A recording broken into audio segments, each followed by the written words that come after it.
Hello students. तो आज हम लोग बात करने वाले हैं इंटीग्रल कैलकुलस के ऊपर। आखिर इंटीग्रेशन होता क्या है, पहले इस चीज को जानेंगे। इससे पहले हम लोगों ने डिफरेंशिएशन के ऊपर चर्चा किए थे, जिसमें डिफरेंशिएशन के ऊपर बहुत सारे लेक्चर को बना के चढ़ा दिया गया है यूट्यूब पे। तो उनको जाके आप अगर देख लें तो इंटीग्रेशन को पढ़ने में और भी ज्यादा आसानी हो जाएगी। तो यहाँ पे सबसे पहले हम यह जानेंगे कि डिफरेंशियल कैलकुलस क्या है और डिफरेंशियल कैलकुलस के अंतर्गत हम किन किन चीजों को पढ़ते हैं। उसके बाद फिर यह जानेंगे कि इंटीग्रल कैलकुलस क्या होता है और इंटीग्रल कैलकुलस के अंतर्गत हम किन किन चीजों को पढ़ते हैं। तो डिफरेंशियल कैलकुलस के अंतर्गत हम लोग यह जानने का प्रयास करते हैं how fast something is changing with respect to any independent variable. जैसे अगर हम dA अपॉन dr लिखें, जहां पे r एक रेडियस है किसी भी सर्किल का, यहाँ पे O सेंटर है। यदि इस r को इंक्रीज करके r डैश ले लें, इसको r डैश ले लें, तो r के इंक्रीज होने पर r डैश बन जाने पर इसका एरिया भी इंक्रीज हो गया होगा। यानी r के इंक्रीज होने पे एरिया में जो इंक्रीजिंग या डिक्रीजिंग हम फाइंड आउट करते हैं, उसी चीज को डिफरेंशियल कैलकुलस के अंतर्गत पढ़ते हैं। यानी कहा जाए तो how fast area change with respect to radius, जहां पर ये भी एक वेरिएबल है, ये भी एक वेरिएबल है, जबकि यहाँ पे यह एरिया डिपेंडेंट वेरिएबल हो जाएगा क्योंकि यह रेडियस पे डिपेंड कर रहा है और r जो है वह एक इंडिपेंडेंट वेरिएबल। तो यहाँ पे रेट ऑफ चेंज को पढ़ा जाता है। लेकिन इंटीग्रल कैलकुलस के अंदर how much something is accumulated, कोई चीज कितनी ज्यादा जमा हो रही है, इस चीज के बारे में पढ़ते हैं। जैसे एक एग्जांपल लेते हैं, यदि हमारे पास एक एरिया गिवन हो PQRS और इस एरिया में अगर हम स्मॉल एरिया को काउंट करें, जैसे यहां से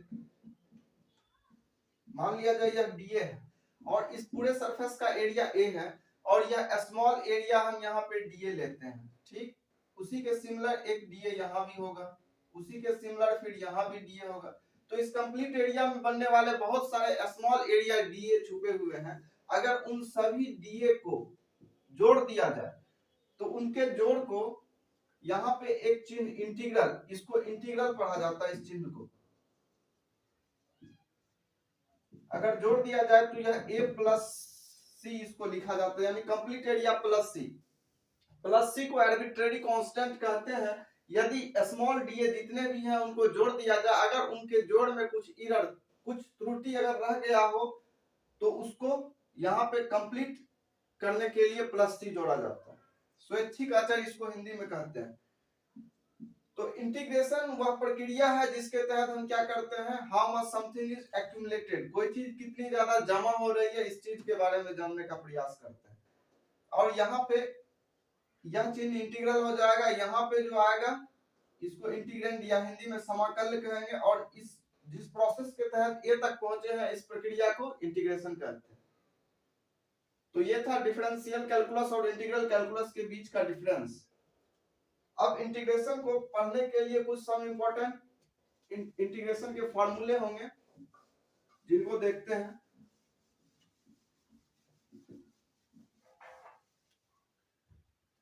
और integration is the reverse process of differentiation. जैसे अगर डिफरेंशिएशन में d अपॉन dx लेते हैं, अगर sin x का निकालते हैं डिफरेंशिएशन, तो यह cos x के इक्वल होता है। ठीक उसी प्रकार अगर cos x का इंटीग्रेशन कर दिया जाए तो यह sin x के इक्वल हो जाएगा। यानी कहने का अर्थ है अगर यहाँ भी इंटीग्रेशन का चिन्ह लगाएं, यहाँ भी इंटीग्रेशन का चिन्ह लगाएं, इंटीग्रल का चिन्ह लगाएं, तो ये इंटीग्रल और यह डिफरेंशिएशन वाला दोनों जो टर्म है वो कैंसिल हो जाता है और ये dx इधर चला जाता है। तो cos x का अगर निकाले तो क्या हो गया, sin x plus c, arbitrary constant इसमें लगा देते हैं। तो यह लालजी प्रसाद का जो बुक है बीएससी पार्ट 1 के लिए, जिसका चैप्टर वाइज और क्वेश्चन, हर क्वेश्चन का सॉल्यूशन करेंगे, तो इसके लिए इसके पहले चैप्टर को पढ़ने के लिए कुछ इंपॉर्टेंट फार्मूले होंगे जिनको कि पहले याद रखना जरूरी है, तो उनको लिख रहे हैं।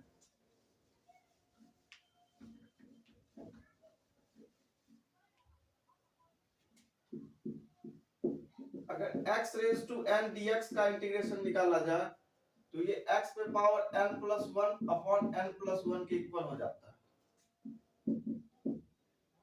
अगर d अपॉन dx, डिफरेंशिएशन के फॉर्मूले को भी रिवीजन कर लेते हैं। अगर sin x का निकालें तो cos x, तो ठीक उसी प्रकार अगर cos x का इंटीग्रेशन निकालें तो ये हो जाएगा sin x plus c।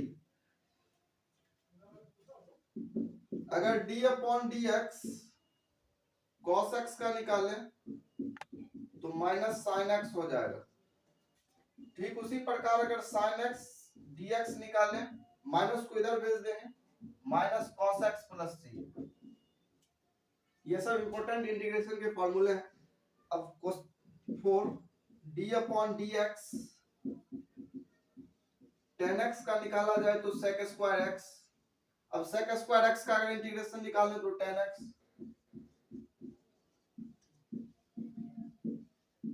x plus c।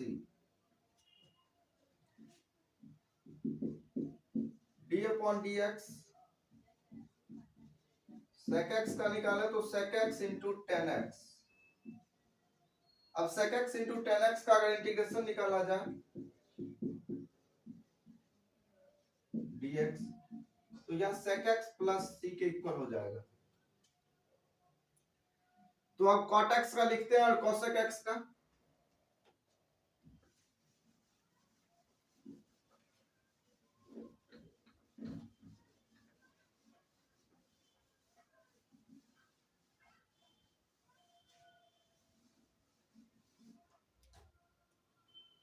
d upon dx cot x का cosec minus cosec square x। तो यदि cosec स्क्वायर x का इंटीग्रेशन निकालें तो ये माइनस इधर चला जाएगा, minus cot x plus c हो जाएगा। d अपॉन dx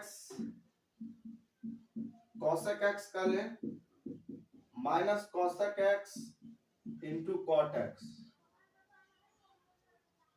तो ठीक उसी प्रकार अगर cosec x into cot x का इंटीग्रेशन निकाला जाए तो minus cosec x plus c हो जाएगा। फिर d अपॉन dx अगर log x का ले तो 1/x के इक्वल हो जाता है। फिर अगर 1/x का इंटीग्रेशन निकाला जाए तो यह log x प्लस c के इक्वल हो जाएगा। d upon dx a to the power x, जहां a कोई नंबर हो, 5 पे पावर x हो, 6 पे कुछ भी, 2 पे पावर x, तो इसको लिख सकते हैं 1 के ऊपर पावर x log a। लेकिन इंटीग्रेशन निकालें अगर a to the power x का तो ये हो जाएगा a to the power x, यहाँ dx लिखना है, a to the power x dx, तो ये हो जाएगा a to the power x log a plus c।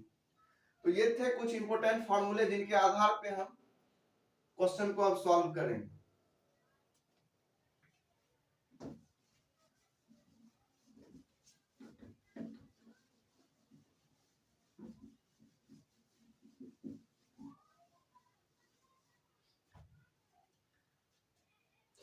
तो कुछ बेसिक क्वेश्चंस को लेते हैं।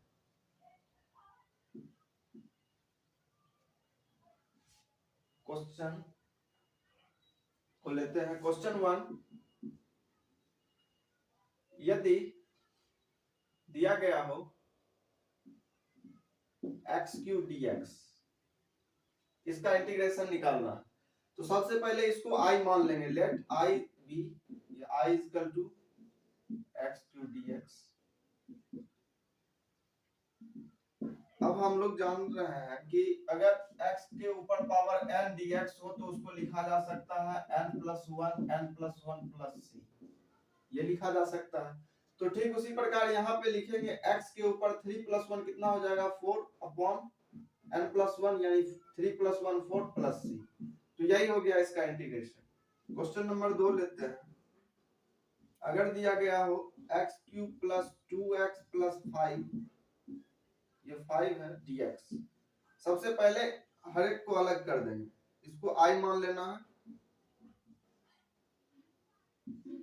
तो x³ dx अलग कर दिए, फिर 2 कांस्टेंट आगे कर देंगे x dx प्लस 5 कांस्टेंट आगे हो जाएगा dx। इसको लिखा जा सकता है x पे पावर 4/4 प्लस 2, यहाँ कुछ नहीं है तो 1 पावर है, तो 1 + 1 क्या हो जाएगा 2।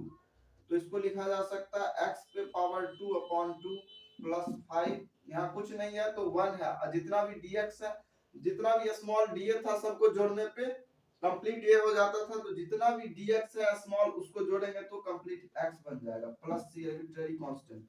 यहाँ से इसको कैंसिल कर देंगे तो ये हो जाएगा x पे power 4/4 plus x square plus 5x plus c। तो इसी तरह से बनाना है। अब नेक्स्ट क्वेश्चन लेते हैं।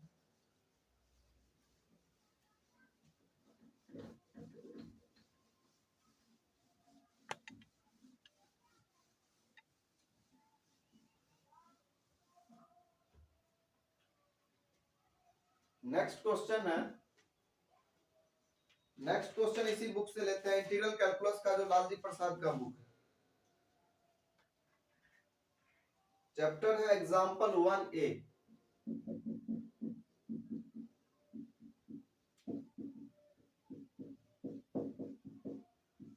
चैप्टर का नेम है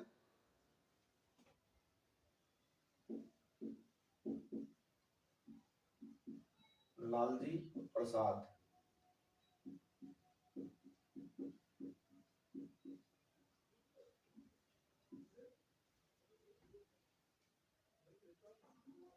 तो सबसे पहला क्वेश्चन यहाँ दिया गया है x³ + 8 x - 1 अपॉन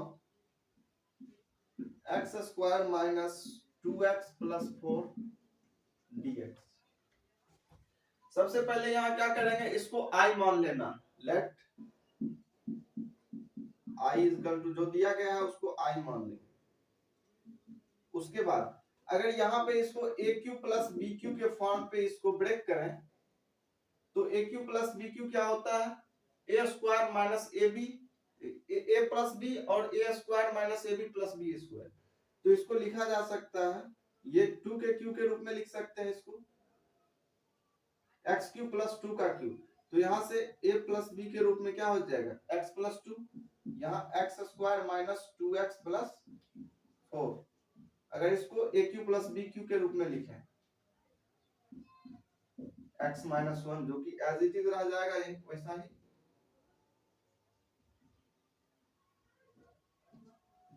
नीचे में दिया गया है x² - 2x + 4। अब कंप्लीट इस दोनों टर्म को कैंसिल आउट कर देंगे और इसको मल्टीप्लाई करके लिखेंगे यहाँ। तो x से करें पूरे कंप्लीट इसको, तो यह x² माइनस क्या हो जाएगा x, फिर इससे करें इसको तो प्लस 2x - 2 dx। तो इसको लिख सकते हैं x² + x - 2 dx। अगले स्टेप में लिखें तो x² dx plus x dx - 2 dx। इसको लिखा जा सकता है x पे पावर n+1 यानी x पे पावर 3/3 प्लस x का स्क्वायर, कुछ नहीं है तो 1 है, -2x + 3। तो यही हो गया i = यानी जो निकल के आया। तो इसी प्रकार बनाएंगे इंटीग्रेशन के क्वेश्चंस को। तो ये फर्स्ट क्वेश्चन था जो कि लालजी प्रसाद के बुक से लिया है। अब नेक्स्ट क्वेश्चन लेते हैं।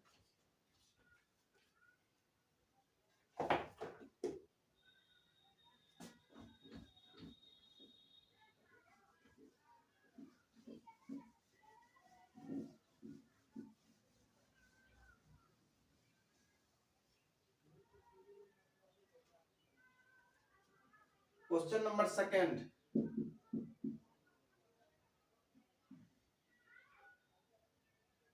1 sin square theta into cos square theta D theta, ये दिया गया है। 1 sin square theta into cos square theta, तो इसको कैसे इंटीग्रेट करेंगे? पहले इसको आई मान लेना है, लेट आई इक्वल टू इतना, उसके बाद 1 के जगह पे हम लोग sin square theta plus cos square theta लिख देंगे, जिसका मान 1 के इक्वल होता है, अपॉन कर देंगे sin square theta into cos square theta D theta. अब इसको अलग अलग करके लिख देते हैं, तो लिखा जा सकता है sin square theta upon sin square theta into cos square theta plus यहाँ डी थीटा, एक बार फिर cos स्क्वायर थीटा अपॉन हो जाएगा, इसको कंप्लीट को ले लेंगे sin square theta into cos square theta D theta. cos square cancel, sin square cancel, तो यहां से लिख सकते हैं इसको 1 अपॉन cos स्क्वायर थीटा को sec square theta D theta, यहां से cosec square theta D theta. अब tan x का डिफरेंशिएशन sec स्क्वायर x, तो sec स्क्वायर x का इंटीग्रेशन tan x माइनस हो जाएगा, यहाँ cot x का माइनस cosec स्क्वायर x, तो cosec स्क्वायर x का इंटीग्रेशन माइनस cot x, तो minus cot x plus c, which is our required answer. तो इसी तरह से हम लोग निकालेंगे। अब नेक्स्ट लेक्चर में हम लोग देखेंगे एक्सरसाइज के जितने भी इंपॉर्टेंट सब क्वेश्चंस सब होंगे लालजी प्रसाद के बुक के, जो आपके क्लास 12 के लिए तो इंपॉर्टेंट है ही, साथ साथ बीएससी पार्ट 1 जिनका मैथमेटिक्स से ऑनर्स हो या किसी भी हायर एजुकेशन के कॉम्पिटिटिव एग्जामिनेशन में जो बैठते हैं उनके लिए बहुत ही ज्यादा यूजफुल, ये मोस्ट इंपोर्टेंट सेशन होने वाला है।